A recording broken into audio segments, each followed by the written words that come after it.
கடும் வறட்சியை சமாளிக்க ஆங்காங்கே சில பேர் உதவி செஞ்சுட்டு வராங்க. அவங்கள இந்த நிகழ்ச்சி மூலமா தொடர்ந்து அடையாளம் காட்டிட்டு வரோம். அவங்கள ஒருத்தர் அக்கம் பக்கத்து கிராமங்களை சேர்ந்த ஆடுகள் தண்ணீர் குடிக்க வசதியாக குட்டை வெட்டி அதில் கிணற்று நீரை நிரப்பி உதவி வருகிறார். அந்த விவசாயி பற்றி இந்த தொகுப்பில். மதுரை மாவட்டம் திருமங்கலம் அருகே உள்ள சிவரக்கோட்டை கிராமத்தைச் சேர்ந்தவர் மூக்கையா. விவசாயியான இவர் தனக்கு சொந்தமான 2.5 ஏக்கர் நிலத்தில் தற்போது வறட்சி காரணமாக 1.5 ஏக்கர் நிலத்தில் மட்டும் பருத்தி பயிரிட்டுள்ளார். சிவரக்கோட்டை மற்றும் அதன் சுற்றுவட்டார கிராமங்களில் வளர்க்கப்படும் ஆடுகள் குடிநீர் பற்றாக்குறையால் தவித்து வருகின்றன. அதனால் மூக்கையா தனது நிலத்தில் தனியாக குட்டை வெட்டி கிணற்று நீரை மோட்டார் மூலம் எடுத்து குட்டையை நிரப்பி வருகிறார்.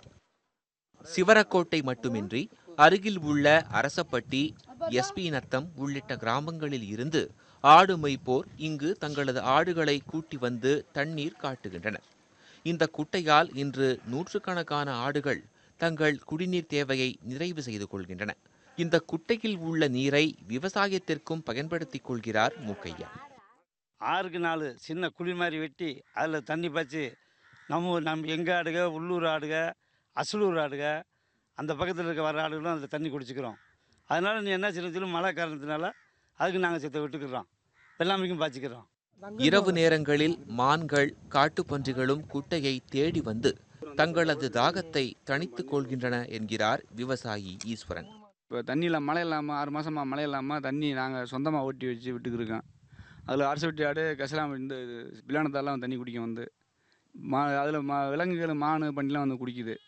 எல்லாத்துக்கும் ஒரு உதவி பண்ணிக்கிருக்கேன், தண்ணி விட்டுக்கிருக்கேன். கொடும் பஞ்ச காலங்களிலும் மனிதநேயம் வற்றி விடாது என்பதற்கு வாழும் இலக்கணமாய் திகழ்கிறார் விவசாயி மூக்கையா என்று சொன்னால் அது மிகையாகாது. இந்த விவசாயி தன்னுடைய நிலத்தில் தன்னுடைய சொந்த கிணறு மூலமாக வந்து ஒரு சின்ன குளத்தை உருவாக்கி கால்நடைகளுக்கு தினமும் குடிப்பதற்கு தண்ணி விட்டு வர்றாரு. இந்த விவசாயியோடைய செயல் வந்து நிச்சயமாக பாராட்டுக்குரியது. சிவரக்கோட்டையிலிருந்து சிவகுமார், நியூஸ் 18 தமிழ்நாடு, திருமங்கலம்.